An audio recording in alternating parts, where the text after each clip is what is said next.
buenos días. Como cada mañana, la televisión cubana transmite en vivo la conferencia de prensa del Ministerio de Salud Pública sobre la actual situación epidemiológica en el país. De inmediato trasladamos la señal hasta el Centro de Prensa Internacional. Allí se encuentra, como cada mañana, Héctor Ahmed Velázquez. Muy buenos días. Buenos días. Como cada mañana, un placer darles la bienvenida desde la sede del Centro de Prensa Internacional del Ministerio de Relaciones Exteriores de la República de Cuba. De inmediato iniciamos la conferencia de prensa del Ministerio de Salud Pública sobre la actualización de la situación epidemiológica del país frente a la COVID-19.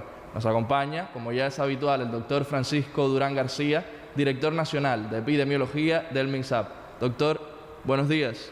A ustedes y a la población que nos sigue todas las mañanas, interesados en conocer una situación muy importante que es el comportamiento de la pandemia del COVID-19. En Cuba, solamente referirme a que se mantienen más o menos el mismo número de visitantes, 11.071, 6.667 emigrados y 4.384 extranjeros. No hay cambio en cuanto al número de extranjeros hospedados en casas de arrendamiento, 950, a predominio de Santiago de Cuba, Plaza Centro Habana y Playa, en la provincia de La Habana. En el día de ayer, hasta las 12 de la noche, habían ingresado en nuestro país 2.341 pacientes. En vigilancia, 61, sospechosos 1.649 y confirmados un total de 631. En la atención primaria de salud se vigilan 5.992 personas. En el día de ayer se procesaron 1.937 muestras para detección de la COVID-19, 877 en el IPK, 375 en el Laboratorio de Biología Molecular del Centro Provincial de Santiago de Cuba, 325 en el de Villa Clara, 158 en el de La Habana, en el Laboratorio de la Defensa Civil de nuestro país, 110, en el Centro de Ingeniería Genética y Biotecnología, 92. Como el resultado del análisis de las 1.937 muestras, se detectaron 18 muestras positivas. Esto hace que tengamos ya un acumulado de 59.648 muestras realizadas y 1.703 casos positivos. O sea, el 2,9% de las muestras procesadas en nuestro país han resultado positivas al COVID-19. Los 18 nuevos casos confirmados en el día de ayer, todos son cubanos. De ellos, 12, o sea, el 66,6%, son contactos de casos confirmados. Y ya del comportamiento de la epidemia en nuestro país, podemos decir que 1.455 casos confirmados en Cuba, o sea, el 87,5%, son casos que están relacionados con casos confirmados, son contactos de casos confirmados. En el día de ayer en 3 no se precisó la fuente de infección y en el acumulado de nuestro país hay un total de 78 casos confirmados en los cuales no se ha podido precisar la fuente de infección, que es el 4,6%. Ayer, de los casos confirmados, 3 tienen fuente de infección en el extranjero y ya nosotros podemos decir que del total de casos, las 1.703 casos confirmados en Cuba, 129 tienen relación o fuente de infección en el extranjero, que es el 7,7%. Ayer alguien me preguntaba por alguna vía que, bueno, como que fuente de infección al extranjero si no están entrando extranjeros a nuestro país, pero sí, aunque no hemos dado el detalle, en su momento cuando se produzca lo daremos, sí han estado llegando vuelos del exterior con cubanos que en el momento que se tomaron las medidas de restricción pues se encontraban en el exterior. Y son cubanos que han ido arribando a nuestro país. México y otros países también han arribado. Por eso que estamos hablando de que es un caso cubano confirmado que tiene como fuente de infección el exterior, porque regresó de su estancia en algún país del mundo y llegando aquí venía ya en periodo de incubación y se confirmó la enfermedad. El sexo femenino queda por debajo, el 48,5% de los 18 casos que se confirmaron,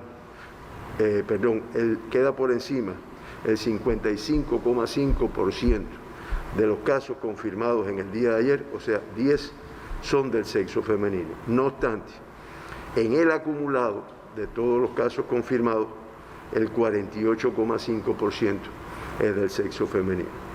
Ayer el 44,4% fue del sexo masculino, pero en el acumulado de la epidemia, el 51,4% pertenecen al sexo masculino.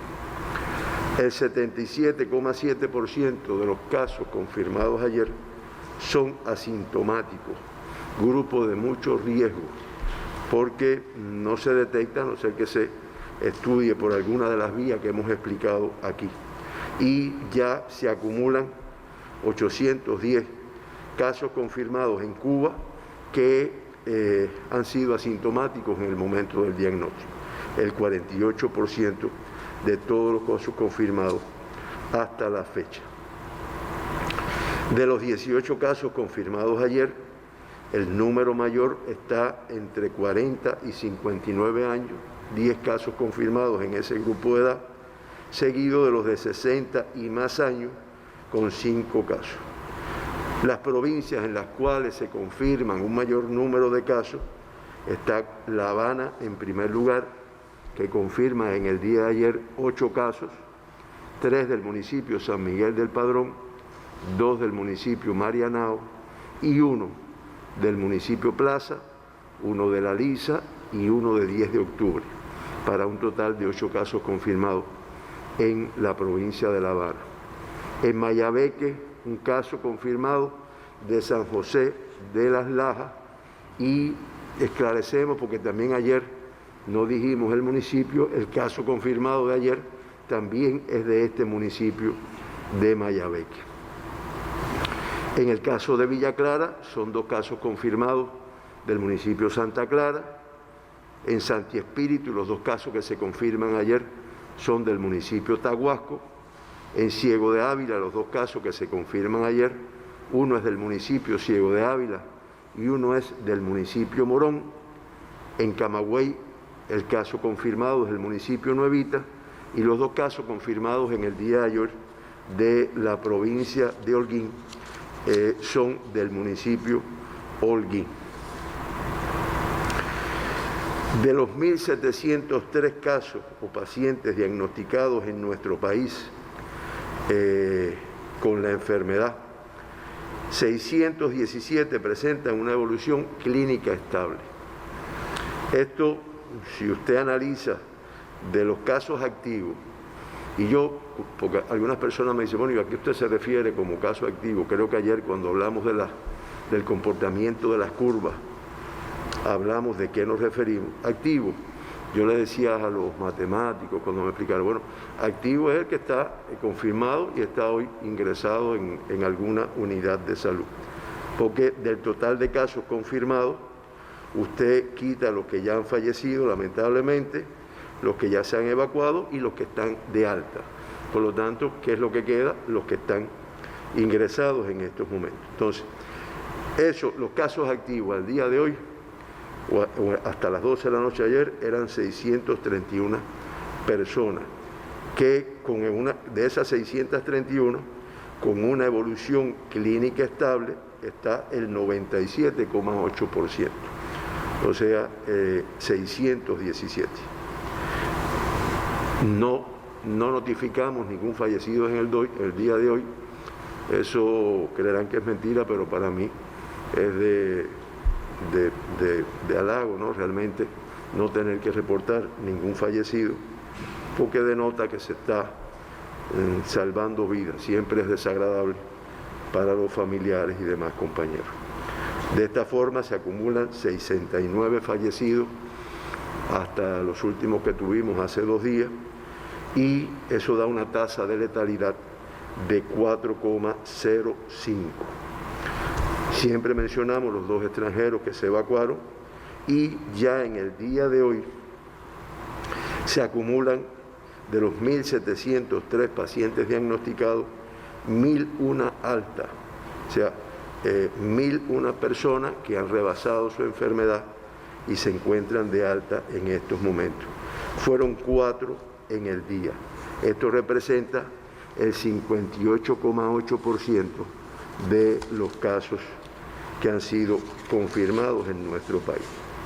Siempre nos referimos a las tasas de incidencia de casos positivos por provincia.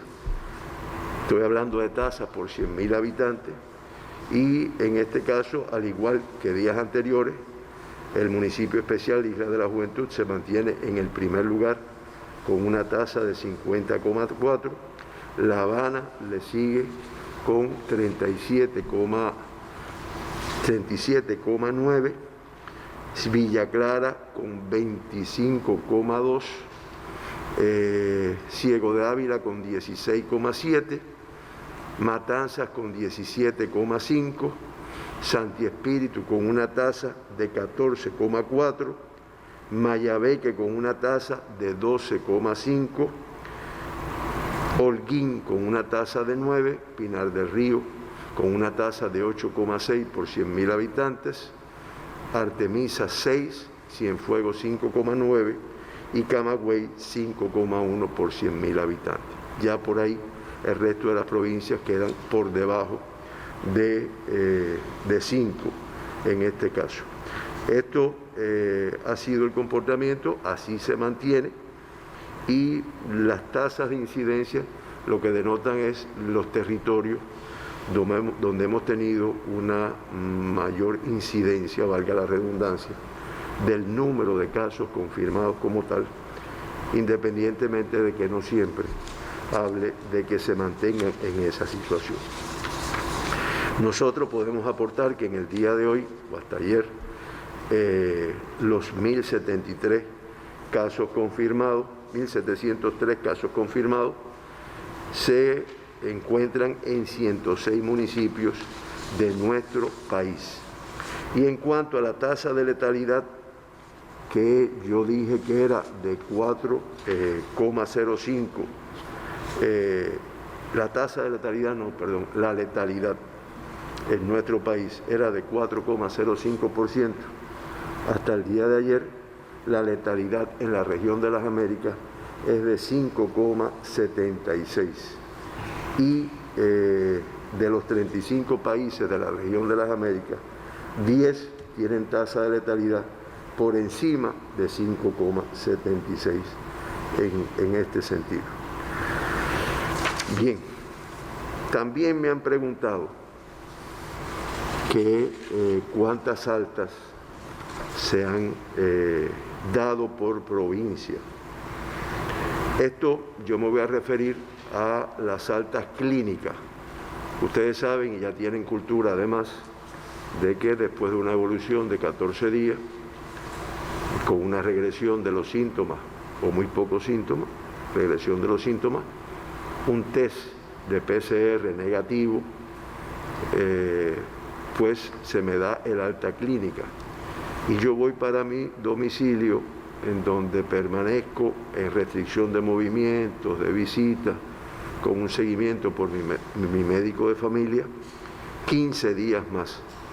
A los 15 días más, estoy hablando un mes del inicio de los síntomas o de la detección como un contacto asintomático, pues me vuelven a repetir el PCR en tiempo real, y si el resultado es negativo, pues entonces ya me voy del alta epidemiológica y, como yo digo siempre, se incorporan a la vida laboral o estudiantil, a su actividad normal. En el caso de Pinar del Río ya acumula 31 altas hasta el día de ayer. En el caso de Artemisa, 28. La Habana, ya 409 personas han sido de alta. dados de alta, en Mayabeque 18, en Matanzas 52, en Villa Clara 158, en Cienfuegos 11, en Santi Espíritu 54, en Ciego de Ávila 72, en Camagüey 35, en Las Tunas 8, en Holguín 59, en Granma 10, en Santiago de Cuba 35, en Guantánamo 3 y en el municipio especial Isla de la Juventud 18, para un total de 1.001 altas, que como dije yo inicialmente representa el 58,8% de los 1.703 casos que se han confirmado en nuestro país. En el día de ayer, este es el total, hasta ayer a las 12 de la noche, se produjeron 47 altas. Y un poco que recordando la curva del pico, que es lo que más pregunta la población, ¿no? La curva que pusimos en el día de ayer del comportamiento de la enfermedad, hoy es el quinto día en el cual tenemos más altas que el número de casos que se confirman como tal, lo cual da un balance negativo. Reitero, conservamos la curva, ¿no? O sea, ya hoy es el quinto día en el cual seguimos bajando y que, como yo digo, ninguna confianza en relación con este comportamiento, porque de momento se produce un evento como los que hemos tenido y nuestra población lo ha estado al tanto porque se ha dado la información. Ayer nuestro ministro en la mesa redonda hablaba de todos los eventos que hemos tenido en el país, un total de 42, de los cuales se han cerrado 11 eventos y se piensan cerrar más en estos momentos, pero de todas formas un evento por un descuido, por una medida de no protección o no restricción de las que están planteadas, puede conllevar a que se produzca un incremento, que sabemos que todos los cubanos vamos a trabajar para que eso no se efectúe como tal. Hoy, o hasta ayer, tenemos 4 críticos y 10 graves. Lamentablemente, un crítico más y 5 graves más como tal. De los 4 críticos, son casos confirmados de la provincia de Villa Clara o en la provincia de Villa Clara. 2 se encuentran en el Hospital Celestino Hernández y 2 en el Hospital Militar Manuel Fajardo. Se incorporó en el día de ayer un caso crítico que está en el Hospital Manuel Fajardo de Villa Clara, caso crítico de esta provincia. Los 10 pacientes que se encuentran en el estado de grave, hay 5 que son de La Habana, hay 3 que están en el Hospital Salvador Allende, hay 2 en el Hospital Dr. Luis Díaz Soto de aquí de La Habana, hay 2 en el Hospital Joaquín Castillo Duani de la ciudad de Santiago de Cuba, uno que es de Guantánamo y uno que es de Santiago, y hay 2 de Holguín que están en el Hospital Militar Fermín Valdés Domínguez, y 1 en Matanza, hay 2 de Holguín que están en el Hospital Militar Fermín Valdés Domínguez y 1 en Matanza en el Hospital Militar Mario Muñoz. Se incorporaron lamentablemente 5 personas al estado de gravedad ayer, que son los que 2 pacientes que se incorporaron al Hospital Salvador Allende, 1 al Hospital Dr. Luis Díaz Soto y 1 al Hospital Militar Manuel Fajardo de Villa Clara y 1 al Hospital Fermín Valdés Domínguez de Holguín. Esa es la situación, reitero, de los críticos y los graves. Nuestros especialistas, además está decirles que hacen todo lo posible, como se ha hecho con prácticamente no con todos los casos, por su recuperación y que desaparezcan estos estados que a veces lamentablemente conllevan a un desenlace fatal. Hasta el 5 de mayo se reportan 184 países con casos de COVID-19, con 3.544.222 casos confirmados, 76.901 en un solo día y 3.998 fallecidos en un solo día, para un total de 250.977 fallecidos. Eso da una letalidad en el mundo de un 7,04%, 0,8%. En la región de las Américas, muy específicamente, ya se acumulan 1.513.928 casos confirmados, 37.986 en un solo día. Ya representan el 42,72% del total de casos reportados en el mundo. Y se acumulan un total de 87.232 fallecidos, 1.972 en un solo día, y una letalidad, como yo había dicho anteriormente, de un 5,76%. Ayer me preguntaban también por alguna vía. Bueno, y hay 184 países donde se han diagnosticado casos de COVID. ¿Cuáles son los que no han notificado ningún caso de COVID o no lo han detectado o no lo tienen? Bueno, son 14 países. Está Corea del Norte, está las Islas Marshall, las Islas Salomón, Kiribati, Lesoto, Micronesia, Nauru, Palaos, Samoa, Tayikistán, Tonga, Turkmenistán, Tuvalu y Vanuatu. Son los 14 países que algunos, como ustedes ven, no muy conocidos, que digamos, que no han confirmado casos de COVID hasta el momento. Es la información que teníamos que brindar y bueno, escuchamos las preguntas que puedan existir. Doctor, comenzamos entonces la ronda de preguntas. Solo tenemos una pregunta hoy y nos la envía el periódico Granma. Dice: la expansión de la COVID-19 en Cuba destaca por estos días a la epidemiología como especialidad de la medicina imprescindible. Entonces, ¿con cuántos epidemiólogos cuenta Cuba? ¿Se ha analizado en el MINSAP, a raíz de esta situación concreta, si el estudio de esta u otras especialidades deberá reforzarse en el futuro? Bueno, en nuestro país hay un total, yo lo veía ahora en la mañana, para ser exacto, ¿no?, con el doctor Marcos de Risco, el director de Recursos Humanos del Ministerio de Salud, y hay un total de 1.601 epidemiólogos.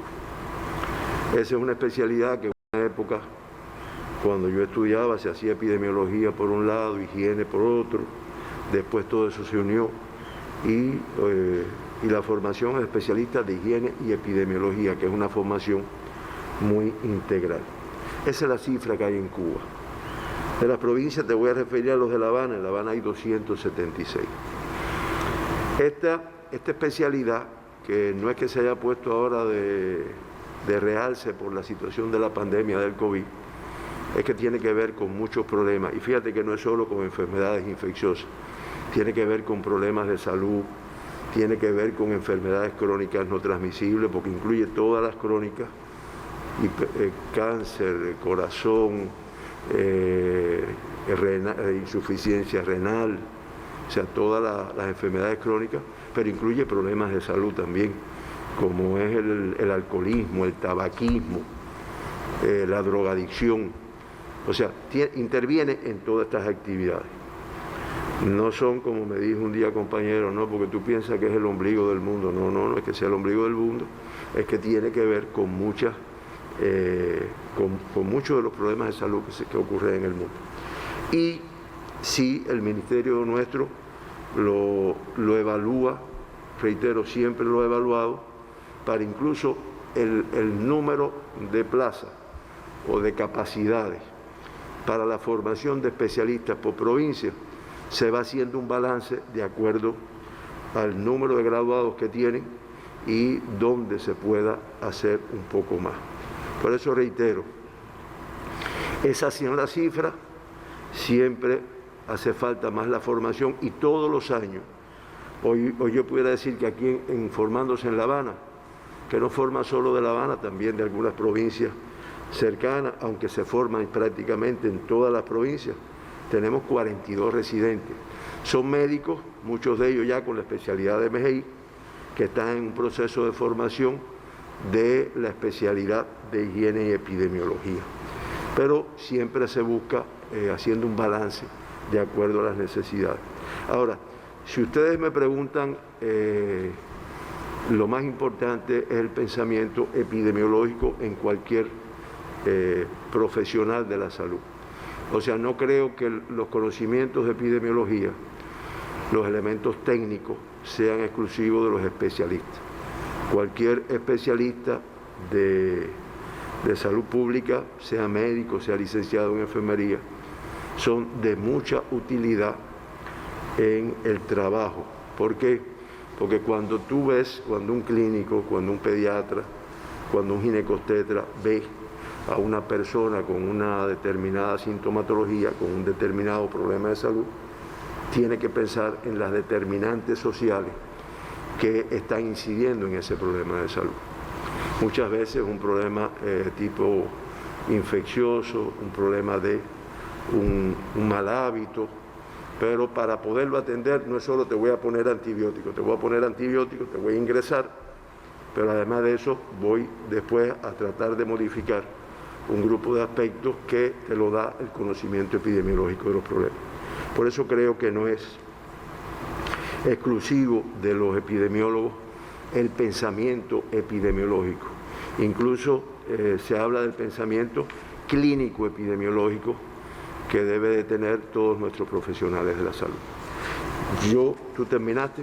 Así terminamos la ronda de preguntas. Bueno, doctor. si tú me permites, por supuesto. La población me ha insistido con dos aspectos. Uno, la relación que existe entre la vitamina D y la mortalidad por la COVID-19. Y sí, hay investigadores,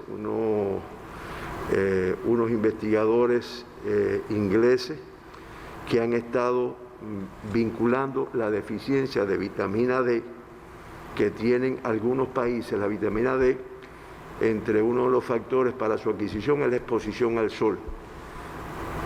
Y los países fríos que conocemos que están parte del año sin este sol, que nosotros tenemos la suerte de tenerlo, pues tienen un déficit muchas veces de vitamina D.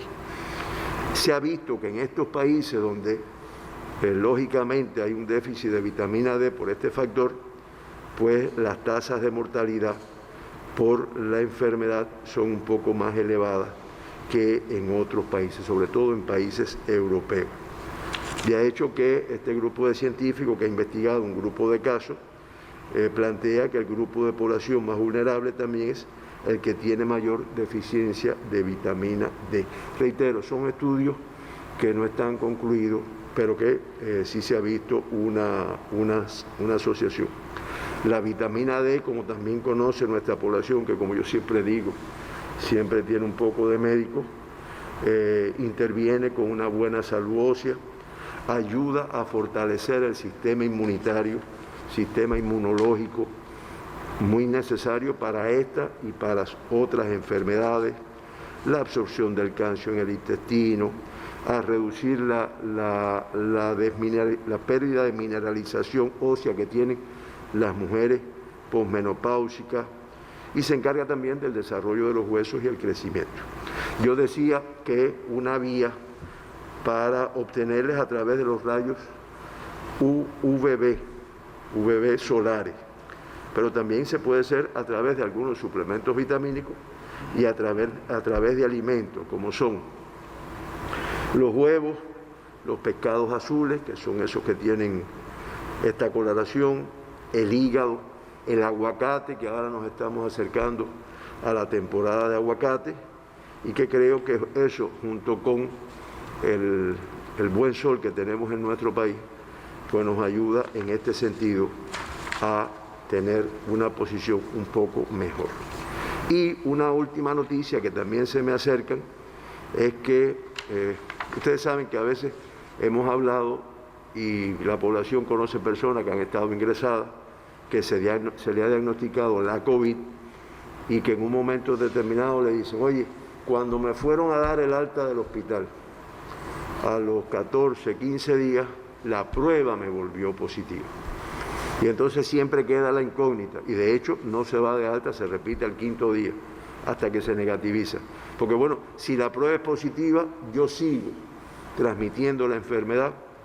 Este es un estudio que se hizo en Nueva York, donde ustedes saben que hemos tenido muchos casos, pero que realmente lo publica en Nueva York, pero es de un grupo de investigadores del Centro Surcoreano para el Control y Prevención de Enfermedades, en el cual ellos dejan, o lo que han encontrado, es que un grupo de pacientes que se recuperan después de contraer el COVID no pueden volver a contagiarse. Entonces ya están hablando de que exista una inmunidad, que es otra incógnita, que eso no está claro en el mundo, porque deja una inmunidad para el resto de la vida.